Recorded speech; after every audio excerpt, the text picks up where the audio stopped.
আদ্রিতের স্মৃতি ফেরাতে মোক্ষম প্ল্যান করলো শুভ। সম্পূর্ণ জানতে ভিডিওটিতে একটি লাইক করে দেখতে থাকো। গল্পের শুরুতেই দেখা যায় যে কোনোভাবেই এটা মেনে নিতে পারছে না সেবন্তী যে আদ্রিতকে মোহনা নিয়ে চলে গেছে, আর এই জন্য শুভকেই দোষ দিতে থাকে আর বলে, শুভ তুই এটা কি করলি, তুই এটা কেন মেনে নিলি, এটা কিন্তু কোনোভাবেই ঠিক হলো না। শুভ তখন বলে, কি করতাম আমি, আদ্রিতের এই ছটপটানিটা দেখতাম, ও এই বাড়িতে কোনোভাবেই ভালো থাকতো না মা, সেটা বুঝে দেখো। কিন্তু সেবন্তী তখন বলে, যেটা হলো সেটা ঠিক হলো না, মোহনার সাথে এইভাবে আদিকে পাঠানোটা একদমই উচিত কাজ হয়নি।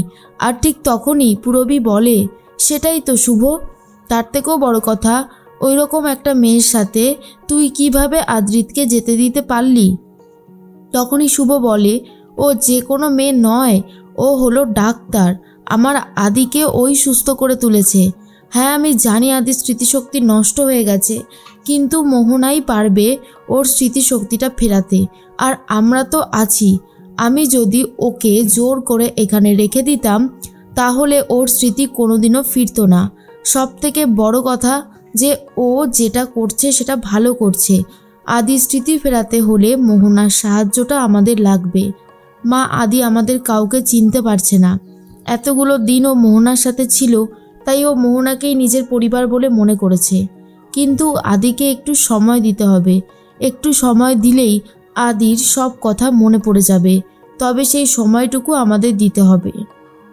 তখন সেবন্তী বলে, আমি জানি না এখান থেকে কি হতে চলেছে, তবে অনেক বড় কিন্তু প্রবলেম আসতে চলেছে শুভ। এর মধ্যেই মোহনা তো আদ্রিতকে নিয়ে নিজের বাড়ি চলে গেছে। আর সুনন্দা বলে, কিরে তোর যে আসতে এত লেট হলো। এরপরেই মোহনা বলে, দেখো কাকে এনেছি, ভাগ্যিস আমি আদির জামা কাপড়গুলো পাঠিয়ে দেইনি, তাহলে তো আমাকে আবার নিয়ে আসতে হতো। মা, আদ্রিত আমাদের বাড়িতেই থাকবে, ও ওই বাড়ির কাউকে চিনতে পারছে না, ও এখান থেকে কোথাও যাবে না। সুনন্দা বলে, কিন্তু ও তো ওই বাড়ির ছেলে, ও কতদিনই বা এই বাড়িতে থাকবে মোহনা। মোহনা তখন বলে, থাকবে, তুমি এসব নিয়ে একদম ভেবো না তো, আর সবসময় এইসব নিয়ে ভেবেছে তুমি কি লাভ পাও। আদ্রিত আমাকে ছেড়ে কোথাও যাবে না, যে ওকে ছাড়া বাঁচবো না মা। আর এটা শোনার পরেই তখনই সুনন্দা বুঝতে পারে, একদিকে আকাশ শুভলক্ষ্মীর জন্য কষ্ট পাচ্ছে, আর অন্যদিকে আমার মেয়েটা কষ্ট পাচ্ছে আয়ানের জন্য। জানি না কি হতে চলেছে। তারপরেই দেখা যায় মোহনা বলে, মা চিকেন আছে না, আমি আদ্রিতের জন্য চিকেন স্টিক বানিয়ে দেব, আমি তো জানি আয়ান ওটা খেতে অনেক ভালোবাসে। তার মধ্যেই রূপস চলে গেছে আকাশের সাথে দেখা করতে। আকাশ তখন বলে, আপনি? রূপস বলে, হ্যাঁ আসতেই হলো, আপনার আর শুভলক্ষ্মীর আশীর্বাদের যে রিংটা সেটা আমি নিয়ে এসেছি। দেখুন মিস্টার সেন, হুট করে যে কি হয়ে গেল, এমনটা হওয়ার কথা ছিল না, কিন্তু আমরা আমাদের পরিবারের ছেলেকে ফিরে পেয়ে অনেক খুশি। আপনাদের কাছে অনেক ঋণীও রয়েছে। আপনার বোন যদি আমাদের বাড়ির ছেলেকে এইভাবে সুস্থ না করতো তাহলে হয়তো ওকে আমরা খুঁজেও পেতাম না। হ্যাঁ এটা ঠিকই, আদির স্মৃতিশক্তি চলে গেছে, কিন্তু একদিন হলেও ওটা ফিরবে, সেই আশাতেই আমরা দিন গুনছি। কিন্তু আমরা কোনোভাবেই চাই না আপনার সাথে আমাদের বিজনেস যে রিলেশনশিপটা সেটা নষ্ট হয়ে যাক। তখনই আকাশ সেন বলে, এটা কোনোদিনও সম্ভব নয়, এটা কোনোদিনও হবেও না। আমি সবসময় আপনাদের সাথে আছি, কোনো রকম কোনো হেল্প লাগলে অবশ্যই বলবেন, আমি সবসময় যতটুকু পারবো সাহায্য করব। এর মধ্যেই দেখা যায় যে আদ্রিত তো কিছুতেই মেলাতে পারছে না, অনেক ছবি দেখতে থাকে শুভর সাথে কাটানো মুহূর্তগুলোর ছবি, কিন্তু তবুও মনে করতে পারছে না যে শুভলক্ষ্মীর সাথে তার কি সম্পর্ক, কিভাবে সবটা হলো।